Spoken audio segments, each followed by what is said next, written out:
नमस्कार विद्यार्थी मित्रांनो, नोकरीची संधी या चॅनलमध्ये मी अभिषेक आपलं सहर्ष स्वागत करत आहे. विद्यार्थी मित्रांनो, आजच्या व्हिडिओमध्ये आपण GMC पुणे, ज्याला आपण ससून वैद्यकीय महाविद्यालय आणि रुग्णालय म्हणतो, याचा निकाल कधी लागणार आहे. त्याच्यानंतर हा जो निकाल आहे तो आतापर्यंत लागायला पाहिजे होता, परंतु हा निकाल आतापर्यंत लागलेला नाही आणि याच्या पाठीमागचं नेमकं कारण काय आहे याच्याविषयी आपण माहिती पाहणार आहोत. तर विद्यार्थी मित्रांनो, बऱ्याच विद्यार्थ्यांनी GMC पुण्याला कॉल केला असा त्यांना वेगवेगळ्या प्रकारची उत्तरे देण्यात आलेली आहे. त्यांचा जो उत्तर देण्याची पद्धत आहे ते अत्यंत चुकीचे आहे. तर त्यांनी जे उत्तर दिले आहे ते विद्यार्थ्यांना या ठिकाणी त्रासदायक होते. काही अधिकाऱ्यांनी या ठिकाणी अत्यंत वाईट भाषा वापरलेली आहे. तर विद्यार्थी मित्रांनो, बरेच जणांनी ईमेल वगैरे केलेला होता.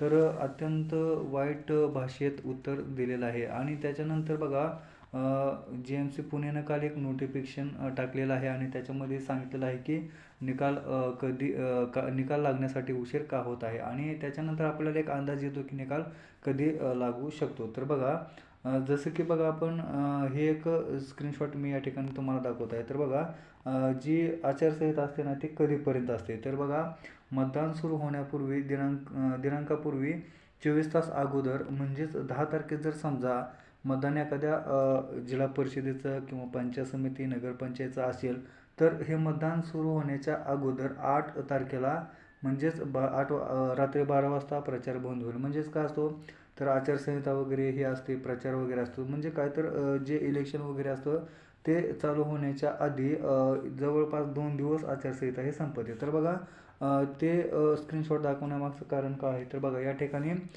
GMC पुणे यांनी जे नोटिफिकेशन काढलेले आहे आपण या ठिकाणी बघत आहात. सुसन सर्वोपचार रुग्णालय. तर बघा या ठिकाणी तुम्ही म्हणाले, या ठिकाणी बघा सुसन रुग्णालयाचा शिक्का वगैरे काय नाही. तर विद्यार्थी मित्रांनो, ज्यावेळेस तुम्ही GMC पुणे टाकचाल त्यावेळेस ससून रुग्णालयाची जी वेबसाईट आहे त्या वेबसाईटला हे सुद्धा परिपत्रक प्रसिद्ध झालेलं आहे. तर या परिपत्रकामध्ये काय सांगितलेलं आहे ते बघूया. तर बघा काय सांगितलेलं आहे, विषय काय आहे, तर वर्ग गट ड वर्ग ड परीक्षेचा निकाल जाहीर करण्याबाबत.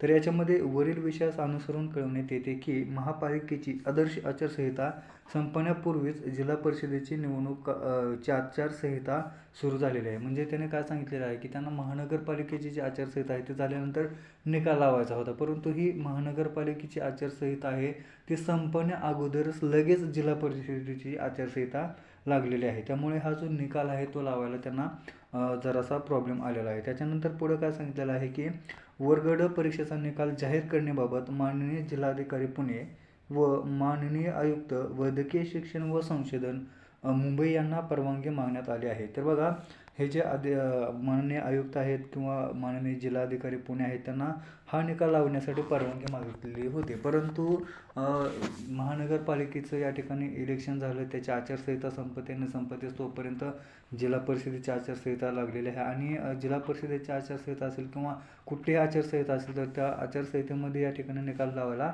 प्रॉब्लेम येत असतो असं या ठिकाणी सांगितलेलं आहे त्याने. तर पुढे काय सांगितलेलं आहे की प्रत्यक्ष भेटून याबाबत चर्चा करण्यात आलेली आहे तरी अद्याप परवानगी मिळालेली नाही.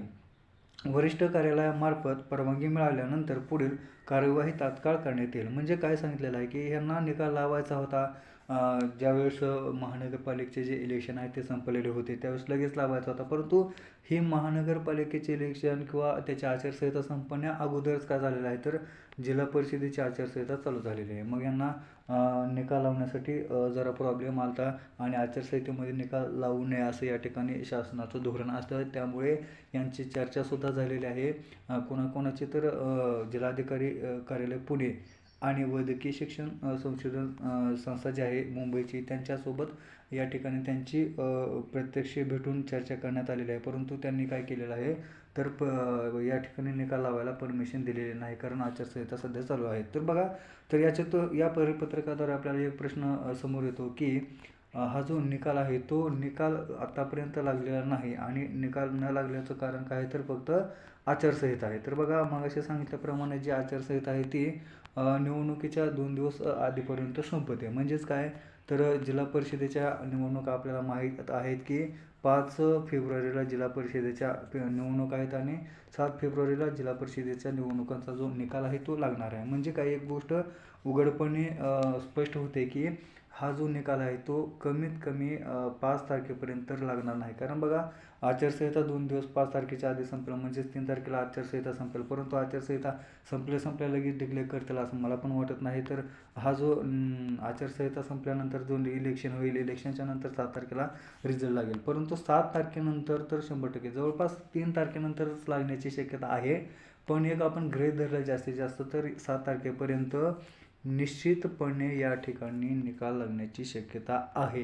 हे आपण लक्षात घेणं गरजेचं आहे. त्याचनंतर दुसरा पण प्रश्न आहे की आता या ज्या निवडणूक आहेत पंचायत समितीच्या किंवा जिल्हा परिषदेच्या, तर याच्यामध्ये 125 पंचायत समितीच्या या ठिकाणी निवडणुका आहेत आणि 12 जिल्हा परिषदेच्या निवडणुका आहेत. तर जर समजा आता शासनानं या जिल्हा परिषदेच्या निवडणुकीचे जे टप्पे आहेत ते 2 ठरवलेले आहेत. त्याच्यामध्ये पहिल्या टप्प्यात 12 जिल्हा परिषदेच्या इलेक्शन आहेत.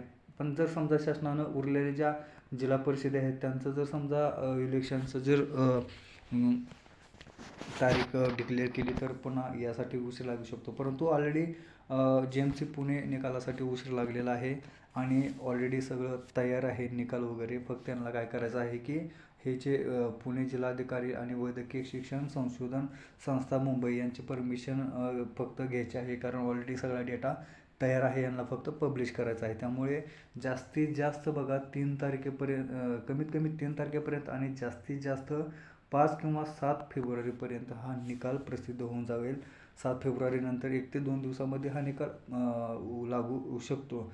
तर विद्यार्थी मित्रांनो, या परिपत्रकांद्वारे आपल्याला हीच माहिती द्यायची होती. तर विद्यार्थी मित्रांनो, आपल्या मनातली शंका आहे ती क्लिअर झालेली असेल. तर विद्यार्थी मित्रांनो, स्पर्धा परीक्षेविषयी आणखी काही आपल्या मनामध्ये प्रश्न असल्यास आपण कमेंट बॉक्समध्ये नक्की कमेंट करू शकता. सोबत आपला चॅनल आपल्या जास्तीत जास्त मित्रांपर्यंत शेअर करा, जेणेकरून त्यांना अशाच प्रकारचे नवनवीन अपडेट योग्यवेळी भेटत राहतील. सोबत आपला चॅनल सबस्क्राईब करा. भेटूया अशाच प्रकारच्या नवीन व्हिडिओमध्ये. तोपर्यंत जय हिंद, जय महाराष्ट्र.